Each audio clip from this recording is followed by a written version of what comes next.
Hello বন্ধুরা, আসসালামু আলাইকুম। Welcome to my Eid ul Adha blog. বরাবরের মতোই ঈদে কি প্রিপারেশন নিলাম, ঈদের দিন কি করলাম, এসব নিয়েই থাকছে আমার আজকের ব্লগ। আমি ঈদের আগের দিন রাতে ডেজার্টটা রেডি করে রেখেছিলাম, এরপর পুরো ঘর গুছিয়ে রেখেছি, যদিও বা গোছানোই থাকে। তারপর একটু স্পেশাল ভাবে গুছিয়ে ঘুমিয়ে গেলাম। সকালবেলা ঘুম থেকে উঠে আম্মুর সাথে কথা বলে কলিজা রান্না করে রেডি হয়ে গেলাম। আমার এই ড্রেসটা আমি অর্ডার করেছিলাম রোজার ঈদে, তো এসেছে এটা কুরবানি ঈদে। শিপমেন্ট আসতে একটু লেট হয়েছে, তো আমি সুন্দর করে রেডি হয়ে গেলাম। যদিও বা কোথাও যাব না, বাট সবাই আসবে, সবার সাথে ছবি তুলবো, আমরা অ্যাজ ইউজুয়াল টিকটক তো করবোই, তাই আমি খুব সুন্দর করে রেডি হচ্ছিলাম। আর আমার এই ড্রেসটা এই গরমের মধ্যে এত কমফোর্ট ছিল বলার বাইরে। তো আমাকে এইভাবে সাজতে গিয়ে দেখলাম আমাকে একটু ডিস্কো ডিস্কো লাগছে, পরে আবার চেঞ্জ করলাম। এর মধ্যে চলে আসলো নিসা। আল্লাহ, তোমাকে অনেক সুন্দর লাগতেছে। Thank you. হোম ট্যুরের সাথে কি ডেইলি ব্লগও দিবা?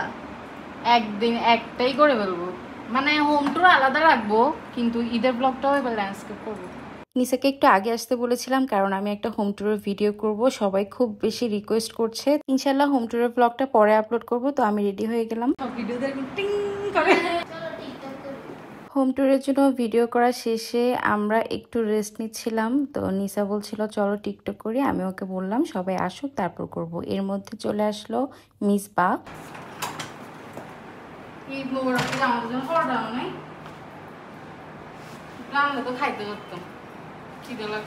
আম্মুকে বলেছিলাম আমার জন্য পরোটার অর্ডার দিতে, তো আমি ভেবেছি মিজু নিয়ে আসবে, বাট ও নিয়ে আসলো না, তাই ওকে জিজ্ঞেস করছিলাম। তো এর মধ্যে আবার আম্মু আর আপু আসলো।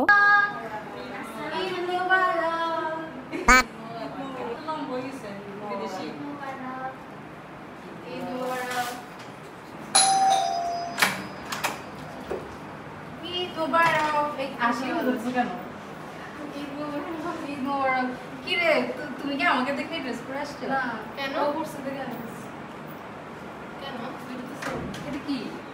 এটা হচ্ছে আমি একটু রাখছি, একটুখানি কি রাখছি, কলিজা মাংস রান্না করে নিয়ে আসতে, কলিজাটা আমি মিক্স করছি। এই দেখো, তিমু আমাদের জন্য রান্না করে নিয়ে আসছে। রান্না করা মাংস ছাড়াও তিমু আমাদের জন্য কাঁচা মাংস নিয়ে এসেছিল। তো আপু ওগুলাকে একটু সেট করছিল, কারণ আমি তো ধরবো না। কি করে তুমি?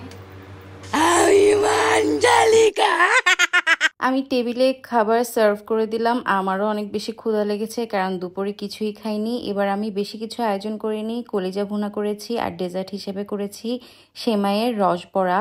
আসলে এবার ঈদে আমার খুবই শরীরটা খারাপ ছিল, কোনো কিছুই করতে ইচ্ছে করছিল না। তো যেহেতু সবাই আমার বাসাতেই আসে, তাই কষ্ট করে হলো একটু ডেজার্ট আইটেম আর কলিজাটা ভুনা করেছি।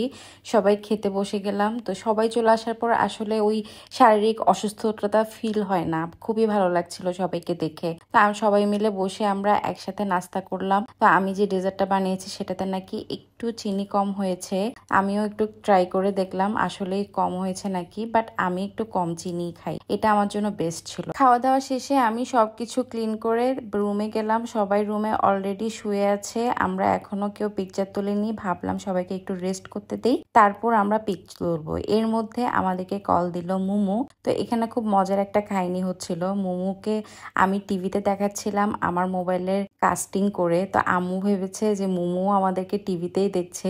আম্মু টিভির দিকে তাকিয়ে মুমুর সাথে কথা বলছিল। তো এর মধ্যে আবার আমাদের যে টিকটক করেছিলাম সেটা আম্মুকে দেখাচ্ছিলাম।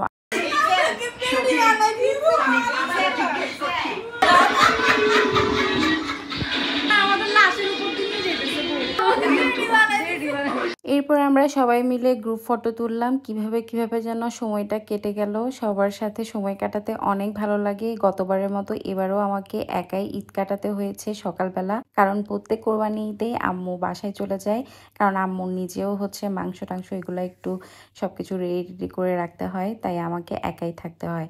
সবাইকে বিদায় দিচ্ছিলাম। সবাইকে বিদায় দেওয়ার সময় আমার আসলে খুবই খারাপ লাগে, কিন্তু মানুষকে যত দূরে রাখা যায় ততই ভালো, সম্পর্কটা ভালো রাখে, এটা আমি মানি। আপনাদের কাছ থেকেও বিদায় নিচ্ছি, সবাই অনেক অনেক ভালো থাকবে।